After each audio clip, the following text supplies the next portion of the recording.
ya expone raíz, ¿verdad? Es decir, que el margen ya no está donde debería estar, sino que está más hacia acá. En ambos casos, incluso un tercero, la encía cubriendo gran parte del esmalte, también no es lo normal, pero no establece todavía si está enfermo o si está sano.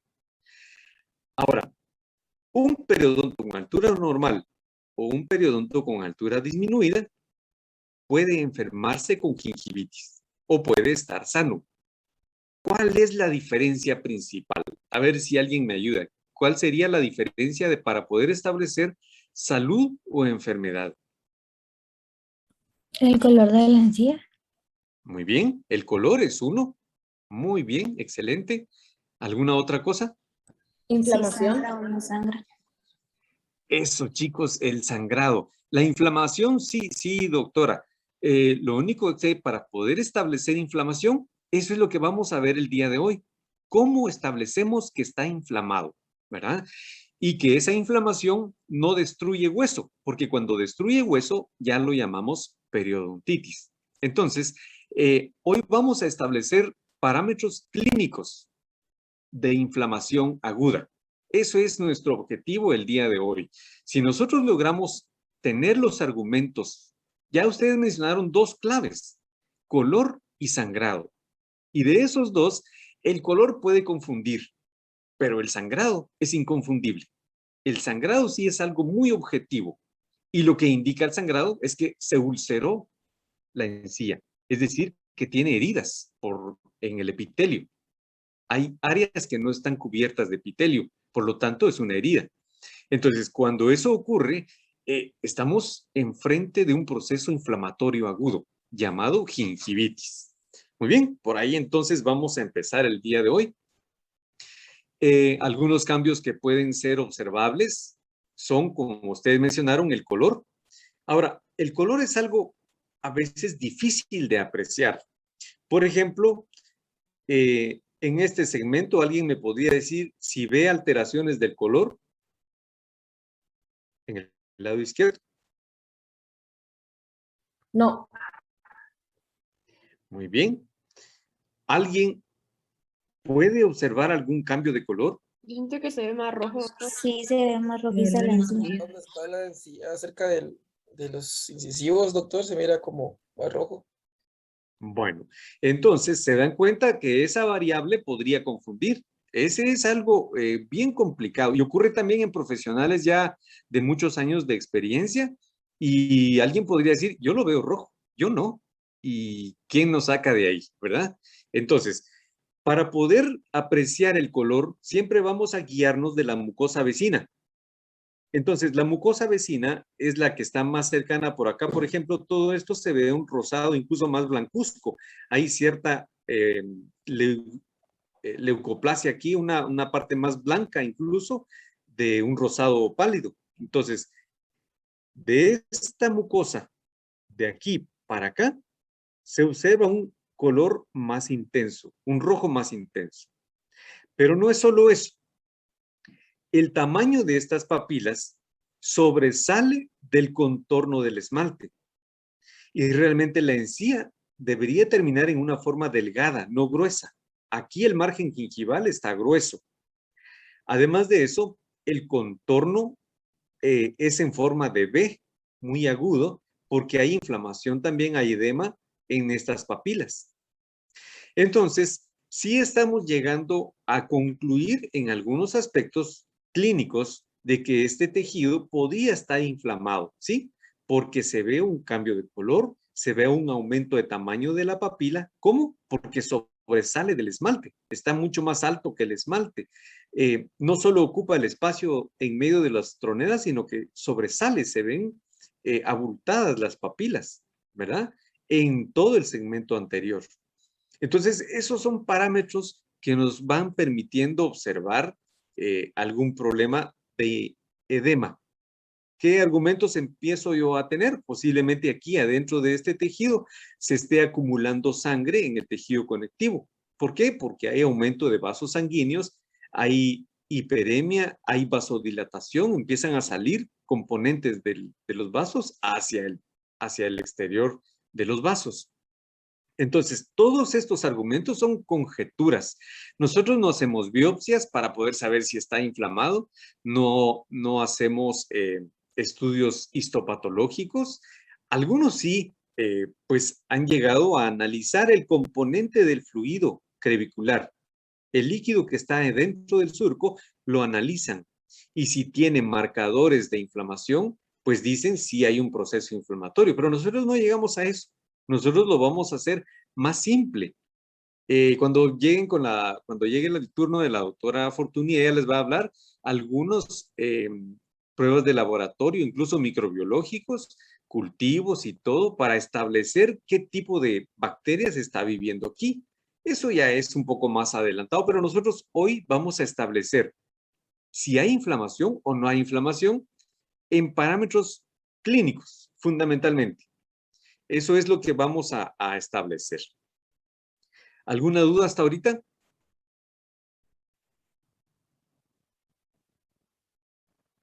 No, doctor. Muy bien. Ahora, este de la derecha, pues veo muy poca inflamación. Aquí podría ser que haya un puntito de sangre. No veo, repito, un cambio de color exagerado. Si haciendo muy crítico, podría decir tal vez de este margencito para acá, hay un leve cambio de color. Entonces, esto a mí no me confirma nada. Ahora, si al momento de pasar la sonda sangra, eso sí me permite decir, este paciente tiene inflamación gingival. Entonces, el sangrado, jóvenes, va quedando como el signo más objetivo, el que más confianza nos da, el más predictivo de si hay o no inflamación gingival aguda, gingivitis, ¿verdad? Puede haber entonces gingivitis en un periodonto con niveles normales de inserción, porque esta encía está en la unión esmalte-cemento, o puede haber gingivitis en un periodonto que ha disminuido, ya expuso raíz, pero no hay bolsas periodontales mayores de 3 y solo sangra. Entonces, esto sería siendo una gingivitis en un periodonto disminuido. ¿Cómo vemos el hueso? Doctor, ¿Sí? perdón. Es que dijo también que en el margen gingival de la otra imagen, como que está Ajá. en forma de V, ¿verdad? Y que Sí, eso exacto. también nos marcaría que está enfermo. Sí, porque el contorno es siguiendo la unión esmalte-cemento y la forma del esmalte es en forma de U, no en forma de V, de V, ¿verdad? Entonces aquí uno empieza a ver que el vértice del margen tiene demasiado agudo el final y las partes laterales también son engrosadas, son como abultadas, convexas. Entonces, sí se altera el contorno del margen gingival, ¿verdad? Gracias. Ahora, muy bien. Para poder observar el hueso, tomamos siempre radiografía. ¿Qué esperamos ver en radiografía? La lámina dura. ¿Se acuerdan de la lámina dura? Que es la corteza de hueso que rodea el hueso, ¿verdad? Corteza de hueso sólido. Un hueso compacto que rodea el hueso esponjoso. Entonces, esta lámina dura debería de poderse observar y esto nos da la idea de que el hueso está sano. Si el hueso está sano, nosotros, aunque esté inflamado, no podemos decir que tiene periodontitis, ¿sí? Solo decimos tiene gingivitis. ¿Por qué? Porque el hueso está sano. Ahora, en el caso donde ya se perdió altura de hueso, y aquí no se observa con claridad la lámina dura, ¿sí? Pero se ve bien definido el final. No se ve con bueno, aquí se ve un poquito ralo, pero si no hay bolsa periodontal, yo no puedo decir que es periodontitis. Solo digo, es una gingivitis porque no tiene bolsas periodontales y no hay una evidencia concluyente de una pérdida de hueso. ¿Sí? Siempre que haya lámina dura, nos va a dar una confianza de que ese hueso está saludable. ¿Por qué? Porque lo primero que se pierde en el hueso es la lámina dura. es la corteza superficial del hueso, es lo que se empieza a destruir. Y si eso se pierde, entonces empezamos a dudar de que se está perdiendo hueso. Si además de eso hay bolsa periodontal, entonces ahí concluimos si es otra enfermedad que no, ya es una periodontitis, ¿verdad? Esta diferencia es la que nos va a servir, chicos, de ahora en adelante para diferenciar gingivitis de periodontitis. La pérdida de hueso, ¿sí? Ahí vamos a ir reafirmando esto en el proceso. Estamos hablando de la gingivitis asociada a placa dentobacteriana. Entonces, algo muy evidente es lo que estamos viendo en esta imagen, ¿verdad? Encías que parecen pelotas en medio de los dientes, totalmente atípico el contorno, no es en forma de U, esto parece bueno, cualquier otra cosa menos una U, pero así muy cuadrada. Puede ser así o demasiado con vértice, está alterado. ¿Cómo sabemos que está alterado? Porque el contorno normal es en forma de U y las papilas llenan la tronera sin sobresalir del esmalte, sin tener un abultamiento exagerado. Este es el mismo caso, solo que ya limpio, ¿verdad? Y ya con los dientes alineados, porque aquí había una mala posición dentaria que también influye en acumulación de placa. Entonces, aquí empezamos a observar una asociación importante. Si hay placa bacteriana y está inflamado, nosotros lo primero que hacemos es asociarlo a ese factor etiológico. Las bacterias en contacto con nuestra encía empiezan a generar un proceso inflamatorio. Después de 8 días, casi todos los pacientes generan un proceso inflamatorio. Después de interactuar 8 días con nuestros tejidos, las bacterias empiezan a provocar un proceso inflamatorio. La placa bacteriana de 24 horas generalmente no produce un efecto inflamatorio. Es hasta que ya tiene una interacción de un buen tiempo, de 2 a 8 días. Entonces, es importante reconocer eso. He visto varias imágenes de muchos compañeritos y hay algunos que van a tener sorpresas cuando se apliquen un colorante de placa. Se van a dar cuenta que hay placa bacteriana y eso no es para asustarse. Incluso ya profesionales de mucho tiempo que estamos ya en la odontología, nos hacemos controles de placa y hay días en que vemos que nos hemos descuidado. Entonces, por favor, eso va a ser una práctica que vamos a hacer y también me van a hacer favor de subir esa imagen. Van a conseguir colorante de placa bacteriana. Se aplican una gotita con un algodón húmedo y eso nos va a permitir observar. Les vamos a pasar el video de cómo se aplica el colorante. Y entonces, con el colorante en boca, se van a aplicar para visualizar si ustedes tienen placa o no. Y acompañado de eso, antes de aplicarse el colorante, ustedes van a observar detalladamente si hay algún signo de inflamación en sus encías, ¿sí? Por mínimo que sea, ustedes van a empezar a apreciar si hay algún cambio de color y si además está asociado a placa bacteriana vecina. Eso va a ser muy interesante para ustedes, porque esto generalmente lo hacemos en prácticas clínicas, pero pensando en que no vamos a tener todavía oportunidad de incorporarnos a la clínica, pues hagamos el esfuerzo de autoevaluarnos. Incluso podemos evaluar a un familiar. Le aplicamos el colorante y le tomamos foto para ver la relación que existe entre acúmulo de bacterias, una biopelícula de bacterias, y la inflamación gingival. ¿Alguna duda al respecto, chicos?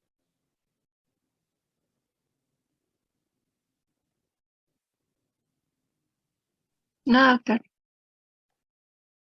Muy bien, entonces vean cómo este cuadro desinflamó. Quiero que vean el color.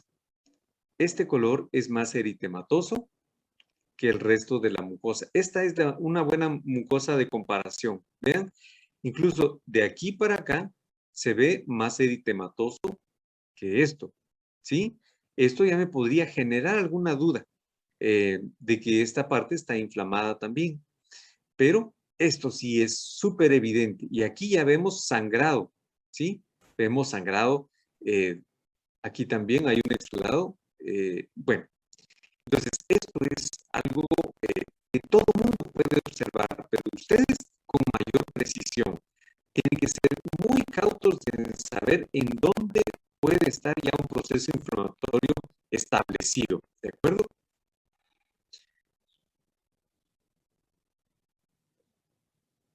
Ahora bien, hay otra variable que vamos a utilizar y es el sondeo del surco. Dijimos que el sondeo del surco normal, ¿cuánto era, chicos? 3 milímetros. 2 a 3 milímetros. Exactamente, de 0 a 3, porque hay lugares en donde ni siquiera entra la sonda. Entonces, de 0 a 3 milímetros. En este caso vemos 2 milímetros de profundidad. En este otro vemos 1, 2, 3, 5, 6 milímetros de profundidad. Entonces, esto del 6 ya me dice a mí que hay algo alterado, ¿verdad? Pero si al tomar radiografía me muestra que el hueso está sano, entonces yo digo que solo es por agrandamiento de encía el valor aumentado. Es decir, que el surco puede aumentar de profundidad porque la encía creció de tamaño, como en este caso. Si aquí me dice que hay una profundidad de 6 milímetros, yo sospecharía que hay pérdida de hueso. Pero si al tomar radiografía hay lámina dura, entonces digo, no, solo es agrandamiento de encía. ¿Estamos claros en eso?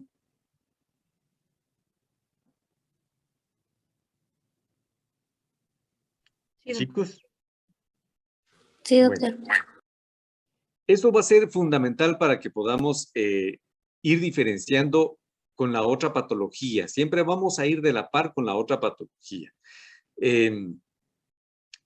Hemos entonces visto eritema, edema y sangrado.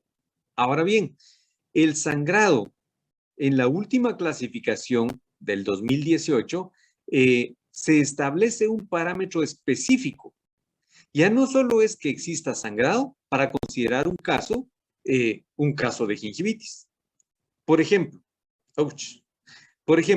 aquí observamos un punto de sangrado, aquí también observamos un punto de sangrado, aquí también observamos un punto de sangrado, aquí ya vemos una línea de sangrado, aquí vemos un sangrado que ya llena el surco gingival, aquí también que llena toda la tronera, aquí se desborda ya del surco, igual acá se desborda del surco.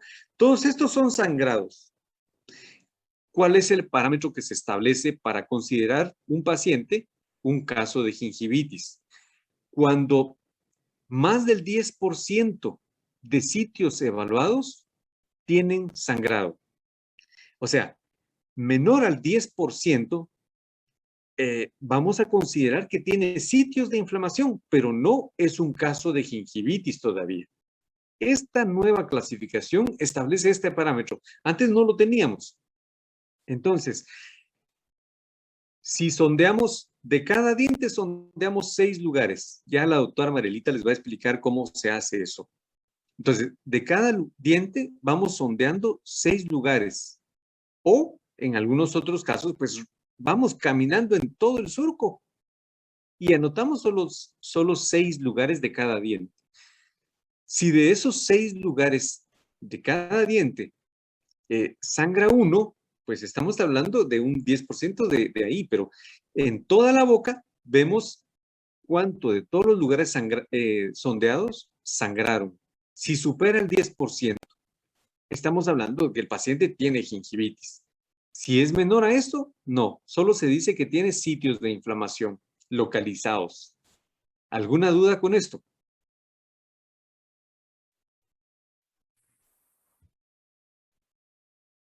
Ninguna. No, doctor. Muy bien. Entonces, veamos cómo va progresando la invasión de bacterias. las bacterias, al igual que nuestra conducta, podría pasar desapercibida. Nosotros podemos pensar que estamos actuando bien hasta que alguien nos dice, mira, la estás regando, ¿verdad? Te estás pasando. Y entonces uno reacciona. En este caso, las personas pueden convivir con estas bacterias sin darse cuenta durante meses o hasta años incluso, ¿verdad? ¿Se acuerdan de aquel casito de que un paciente de 65 años y nunca se había cepillado los dientes? Pues ese señor había convivido con placa bacteriana toda su vida. Pero cuando esta placa bacteriana interactúa con nuestra encía por más de 7 días, empezamos a notar cambios inflamatorios visibles. El cambio de color, el aumento de tamaño, todos estos cambios. Pero ¿cómo se genera? Primero la placa se acumula afuera del surco. Se acumula, todo esto pintado de celeste es placa bacteriana. Y posteriormente va colonizando, va incrementando sus capas y va invadiendo el surco gingival. Cuando va ingresando al surco gingival, empezamos a observar que este proceso inflamatorio se hace más agresivo.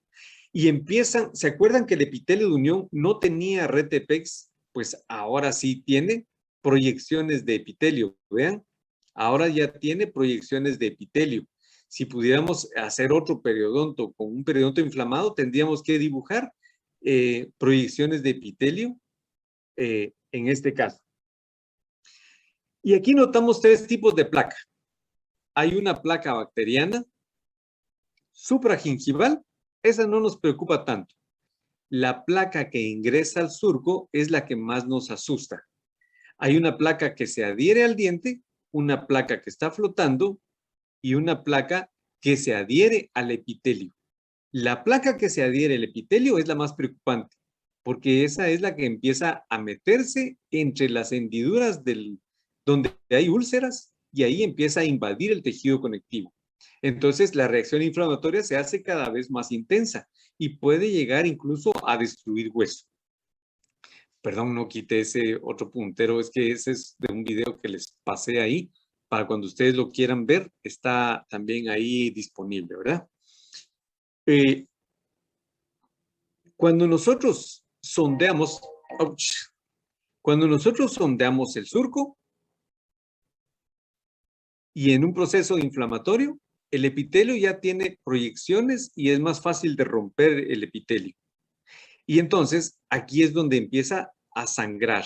¿Por qué? Porque hay ulceraciones en este epitelio, no solo en el interno, sino en el epitelio de unión. Entonces, este es el signo más importante de inflamación, el sangrado gingival, porque implica ulceración del epitelio. ¿Alguna duda con esto? No, Doctor, ¿puede repetir los 3 tipos de placas, por favor? Muy bien. Supragingival y subgingival. Es la división más importante. Y luego, ahí está en la imagen, vemos placa adherida al diente, placa suelta o flotante. En inglés le dicen swimming plaque, porque es como que estuviera nadando, ¿ah? Ahí vamos a ver ahorita una imagen de esa placa nadando o flotante. Y hay una placa que está adherida al epitelio. ¿Sí? Esa es la más dañina. ¿Por qué es más dañina? Veamos este video. Esas son bacterias adheridas al epitelio. Inflamación causada por bacterias que desencadenan una respuesta inflamatoria que destruye el tejido que rodea y sostiene el diente. Esto genera bolsas ulceradas periodontales alrededor de la raíz del diente. El área total de tejido ulcerado puede oscilar entre 5 y 20 centímetros cuadrados, el equivalente a la palma de la mano. Al comer o cepillarnos los dientes, las bacterias periodontales se vierten repetidamente a los vasos sanguíneos de la encía a través del tejido ulcerado. Las sustancias inflamatorias generadas en esa zona también pasan a la circulación sanguínea.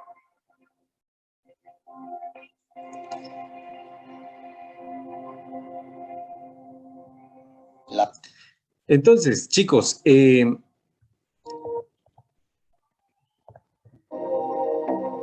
esta placa adherida a la periodontitis esta placa adherida al epitelio es la más dañina. Hay placa que está flotando en el fluido del surco y hay placa que está adherida al diente. Toda esta biopelícula, toda esta columnas ahí acuosas de bacterias son una fortaleza. Desde ahí salen bacterias que pueden llegar y colonizar el epitelio interno del surco. al comer o cepillarnos los dientes, las bacterias Entonces, cuando las células epiteliales por el proceso inflamatorio se van separando, ahí van entrando bacterias. Eso podría provocar una mayor respuesta inflamatoria de nuestros tejidos. Es decir, abajo del epitelio está el tejido conectivo y entonces ahí están los vasos sanguíneos y es donde empiezan a llegar mayor cantidad de células de defensa a nuestro cuerpo. ¿Alguna pregunta con eso, chicos? Doctor, disculpe, si uno sondea y al hacerlo lo hace con bastante fuerza, uno también puede llegar a provocar sangrado o no hay. Sí, sí, una fuerza descontrolada, por eso se sugiere que sean 25 newtons. ¿Cómo calcular eso? Eso es algo muy subjetivo. Nosotros hemos utilizado son unas pesas analíticas para ir calibrando qué fuerza ejercemos y cada uno de los profesores ha ejercido una fuerza diferente. Entonces es algo muy subjetivo, pero por eso la experiencia clínica es fundamental. Yo ahorita lo que les he mencionado es que nosotros podríamos intentar nosotros colocar la sonda abajo de nuestra uña, entre la uña y el dedo, para empezar a percibir el fondo del surco. Es decir, en donde ya la uña se une al dedo. Y entonces ustedes empezar a sentir eso y empezar a sentir que si se pasan de ahí, pues dolería, ¿verdad? Entonces, en encía es algo parecido. Ustedes van a colocar una sonda